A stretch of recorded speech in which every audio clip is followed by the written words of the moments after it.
Cette émission est conçue et réalisée par les membres de la communauté avec l'aide de Télécogeco. Télécogeco, partenaire de votre milieu. Cette émission vous est présentée en partenariat avec la Société d'histoire du Lac-Saint-Jean, qui se préoccupe de rendre accessibles les éléments de notre patrimoine qui ont façonné l'histoire de la région et la vie quotidienne de ses habitants, ainsi qu'avec la participation financière de la résidence funéraire Lac-Saint-Jean, propriété exclusive des gens du milieu qui accompagne et soutient les familles endeuillées depuis plus de 3 décennies avec respect et compassion. Ici Mélissa Raté, bienvenue à nos bâtisseurs. Notre invité est originaire de Normandin. De 1977 à 1994, il devient vice-président et directeur général de la Fédération des caisses Desjardins du Saguenay-Lac-Saint-Jean.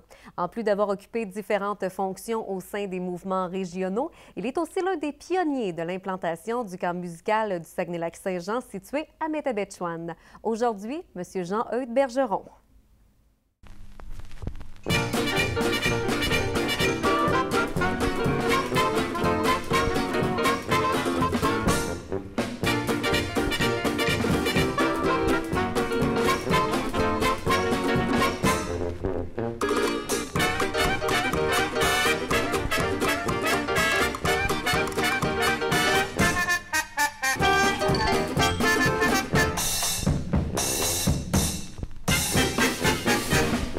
Monsieur Bergeron, merci beaucoup d'avoir accepté l'invitation pour participer à l'émission Nos bâtisseurs. Ça me fait plaisir. Avant de parler justement du camp musical du Saguenay-Lac-Saint-Jean, parlez-nous un petit peu de votre carrière au sein du mouvement Desjardins. Vous avez été là quand même de nombreuses années. J'ai été 35 ans juste dans Desjardins. Hein?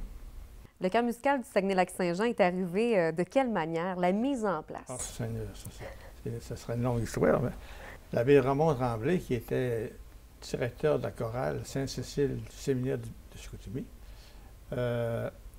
avait comme projet d'aller faire une tournée avec sa chorale en Europe. OK. Et puis, juste avant de partir pour les vacances, là, ils sont venus s'installer sur le bord du lac, sur le chalet d'une de ses cousines. Et puis, ils ont pratiqué une semaine de temps.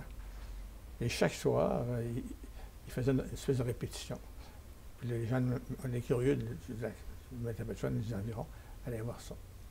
Le dernier soir, il y avait à peu près 225 personnes. Autant que ça? Oui, oui. OK. Il y avait des curieux chez nous.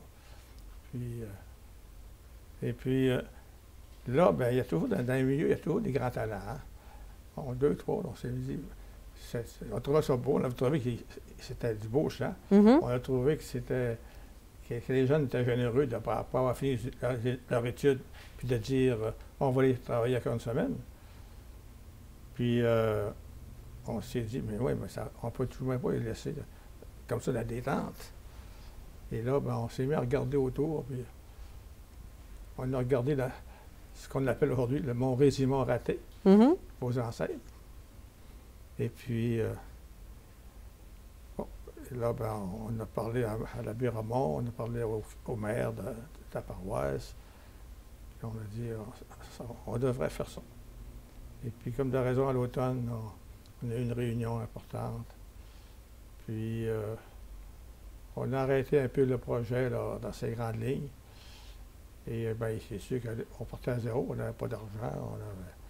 Donc, il fallait Trouver le financement. le financement, mais Ouais. là, on a financé ça, pas d'argent. Zéro. Zéro. C'était vraiment la base. Et le maire de la paroisse, il dit, ben moi, il dit, je pense que je vais m'occuper d'avoir des subventions pour les travaux d'hiver. Mm-hmm. Puis ça dit bon ça. Est-ce que les gens croyaient en ce projet-là, où il y avait quand même une certaine réticence? Parce qu'on s'entend que là, il y avait eu la chorale pendant quelques semaines. Vous l'avez mentionné qu'à la fin, il y avait quand même 200 personnes. Est-ce que les gens ont embarqué avec vous dans ce projet-là, où il y avait quand même une petite réticence de la part de la population? Non? Aucune. À Métabetchouan, là.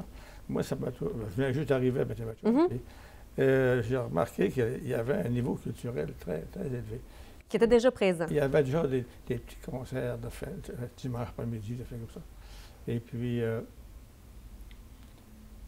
en fait, je pense que le milieu a très bien répondu. C'est toute la Oui. Et là, ben, juste pour vous dire, par exemple, quand on parle des travaux d'hiver, là, on n'avait pas d'argent, donc avec la subvention, ils payaient les salaires. Mhm. On a bûché 120 000 pieds de bois. C'est énorme. On ressemblait d'un moulin assis. Ici, il y avait des grosses piles de madriers. On a eu assez de bois pour construire toutes les bâtisses. Il a fallu trouver les terrains, il a fallu évidemment... On a acheté le terrain du cultivateur Oui. qui avait acheté la terre des ratés. Mhm. Et puis, Justement, le camp musical est situé sur une très, très belle montagne. On le sait, avec une vue imprenable. c'est ça. Justement, y avoir accès, est-ce que ça a été difficile de tout construire jusqu'en haut? Non, ben, il y avait certains défis parce que c'était à pic. Mhm. Monter, on a un petit sentier que les gens dont certaines personnes ont peur de passer. Mais il reste que d'autres disent là, c'est un cachet. Il faut s'habituer à ça. Le camp musical fête ses 50 ans déjà en 2013. Déjà. Comment ça s'est passé, justement, l'ouverture officielle, la première journée, l'inauguration? Peut-être nous rappeler ces moments-là? Je me souviens comme c'était hier. D'abord, on avait beaucoup d'administrateurs qui s'étaient impliqués dès le départ dans toutes sortes de manières. Et puis, ça avait été bien organisé. On avait eu des invités importants. Le camp, comme tel, était tout petit. Alors, la première année, tout ce qu'il y avait, c'était du chant et du piano. C'était les deux disciplines. C'était deux disciplines. Puis, la première bâtisse, ça avait pas la moitié de la bâtisse actuelle. OK. Donc, on avait tout construit dans une salle pour les cours, une petite salle de concert. Il n'y avait même pas de contreplaqué par terre. Donc, les maringouins montaient puis ils les piquaient. Les jambes travaillaient. Puis quand ils vantaient, les pantalons les gonflaient. Comment vous avez fait justement pour le recrutement des professeurs par rapport à tout ça? Comment ça s'est passé? Au départ, là, c'est sûr, on n'avait pas de directeur artistique. Mais l'abbé Ramon a fait sa tâche. Mais aussi, il y avait des dames qui aimaient beaucoup la musique, la culture, puis qui avaient des contacts à Montréal. Puis, on a recruté des gens de haute qualité dès le départ. Oui, hein? D'ailleurs, l'abbé Ramon, lui, il voulait que ce soit des maîtres. Il ne disait pas des professeurs, des maîtres. Des gens qui ont de l'expérience, qui aiment les jeunes, qui veulent vraiment se dédier. Et c'est ça toujours qui nous a sauvés. Tout le temps, non? Il y avait du potentiel côté professeur, il y avait du potentiel aussi côté élève. Oui. Parce que depuis les dernières années, en fait, vous êtes quand même allé recruter des gens de l'extérieur, ce qui fait un peu la renommée. Dès le départ, ouais. on avait des gens de l'extérieur. Mhm. Et puis, je me rappelle d'avoir fait une tournée dans la province avec Mme Pierrette Godreau, de Jonquière. Oui. On courait cégep et partout des écoles de musique. Et elle, c'était une femme qui était convaincante. Et c'était un vrai bulldozer. Elle n'avait pas de reculons, elle avait juste avancé. Côté financement, comment ça se passait pour le camp musical? Est-ce que vous aviez des activités de financement pour... Il y avait les inscriptions, Mhm. puis il y avait aussi les concerts un petit peu. Mais si on n'avait pas eu les subventions du gouvernement, puis les commanditaires qu'on a trouvés, ça aurait été impossible. Puis aussi, il fallait tout faire ça le plus économiquement possible parce que les parents de musiciens, c'est pas nécessairement des gens très argentés. Mhm. Donc, non. Qu'est-ce qu'on retrouve aujourd'hui, justement, au camp musical? Tout à l'heure, bon, vous avez parlé de l'ouverture officielle. À cette époque-là, il y avait le chant, il y avait le piano, mais j'imagine que depuis les dernières années, on a augmenté le nombre de disciplines. Il y a presque toutes les disciplines. Les cordes, les bois, les cuivres, les pianos, c'est sûr. Mais en plus, il y a des disciplines plus modernes, comme le tango, le jazz. OK. Et le jazz, c'était le seul camp au début qui avait enseigné le jazz. Et ça fait toujours un succès. On a les meilleurs au Québec qui viennent ici. C'est pas gênant. Qu'est-ce qui fait le succès, justement, du camp musical? C'est quand même 50 ans d'existence. Il y a plusieurs choses. D'abord, la qualité des professeurs. Mhm. Et on devrait dire aussi l'accessibilité. Et ces gens-là venaient à peu près juste pour leur pension. Donc, ça coûtait pas trop cher. On était chanceux. Ouais, hein? Puis des gens qui avaient la plupart ont des doctorats. Puis, C'était superbe. Et puis, il faut que je vous le goût de vous raconter l'achat des 30 pianos. Ben oui, allez-y. On en veut des anecdotes, on en veut des histoires sur le camp musical. Ça a été bien spécial. À un moment donné, il y a des dames qui étaient au conseil, Mme Lessard, Mme Lamontagne, puis il y avait une autre dame aussi, Langlois. Ils ont dit, on va organiser des ventes de gâteaux pour la fête des pères, OK. dans toutes les paroisses. On a formé des comités, chaque paroisse, je me suis fait la tournée avec eux. Puis, chacun s'engageait à aller chercher le maximum. Là. Et on a eu assez d'argent pour acheter les 30 pianos. 30 pianos juste avec la vente de gâteaux? Oui. Incroyable. Mais les pianos, tu n'as pas des pianos de 5 000 $. Non, mais quand même, ça a été un bon financement. Ah oui, c'est ça. Wow! Votre fille fait partie maintenant du camp musical. Elle n'était même pas née quand on a parti ça. J'imagine que pour vous, c'est une fierté de voir votre fille prendre la relève. On prend, je suis fier. Oui. Puis elle venait, on l'a amenée au concert, même à bébé. On la couchait chez nous, puis elle dormait un peu, mais elle écoutait la musique. Puis ma femme enseignait le piano aussi à la maison. OK. Elle a entendu sa mère jouer le piano à la masse. Donc, c'est sûr et certain qu'elle a suivi les traces de son père et de sa mère. C'est ça, moi je chantais. En terminant, je vous demanderais peut-être le futur pour le camp musical. On s'entend qu'il y a déjà 50 ans de passé, mais le futur, ça va ressembler à quoi pour le camp musical? Moi, je dirais que c'est illimité. C'est-à-dire, Oui. il faut... il y a toutes sortes de clientèle qu'il faut encore aller chercher. Je pense aux Autochtones, par exemple. Il y aurait un volet que je pense qui serait intéressant pour les Autochtones, en même temps. Puis aussi, il y a des ressources parmi les Autochtones qui enseignent la musique. Comme ici, je continue. Moi, il y a M. Casavant qui enseigne, puis ça serait des gens intéressants à voir. Et puis, il y a d'autres à développer.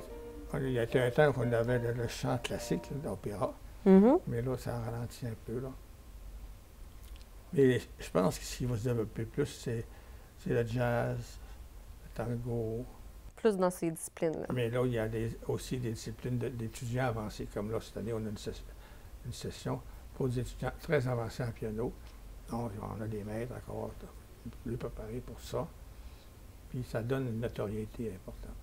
Rapidement, votre plus beau souvenir du camp musical depuis les 50 dernières années, ce serait quoi? J'imagine que vous en avez plusieurs, là? Plusieurs, oui, certains. Ah oui, c'est bien des choses. Moi, je me souviendrai toujours dans notre tournée de formation de comité. J'étais allé à Normandin. Puis après rencontrer des personnes du milieu, j'ai offert au bonhomme d'aller visiter la chute à Lourdes. Oui. Il venait d'être bâti, mais fraîchement bâti. Et on s'en va là, puis je monte ça, quand il met de la chute, on la voyait bien. Mais moi, il y avait un beau sentier. Mais je ne me suis pas méfié, c'était de la boue. Oh non! Je dois rentrer jusqu'à hauteur des pas. À 8 h le soir, il commençait à faire noir. Et puis, les madames ont dit, oh, monsieur Bachot, essayez pas pour lui, on va sortir. Je voulais être en talon haut et un beau suivi de satin. Fait que là, vous avez eu pas mal de femmes à vos pieds ce soir-là. En tout cas, je peux vous dire qu'à chaque fois qu'on se rencontrait, là, le rire prenait pour dire « Hey, on sera petit ». C'était inoubliable. Mais c'était tout des... Il y a eu beaucoup d'aventures. Oui, hein? Monsieur Bergeron, merci d'avoir partagé ces beaux souvenirs avec nous pour le camp musical du Saguenay-Lac-Saint-Jean. Évidemment, on va souhaiter longue vie à cet organisme dont vous êtes l'un des pionniers. Merci beaucoup de votre présence. Merci beaucoup. Merci de l'interview. J'en ai beaucoup à vous raconter, mais le temps est limité. Hein? Merci.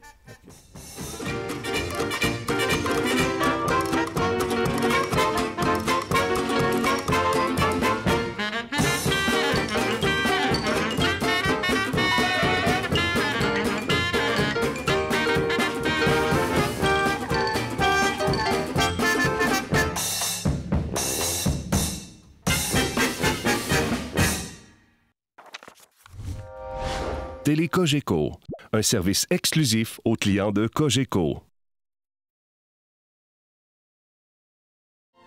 Télécogeco remercie la Société d'histoire du Lac-Saint-Jean qui a assuré la recherche de la série Nos bâtisseurs. De même que la résidence funéraire Lac-Saint-Jean pour sa contribution financière.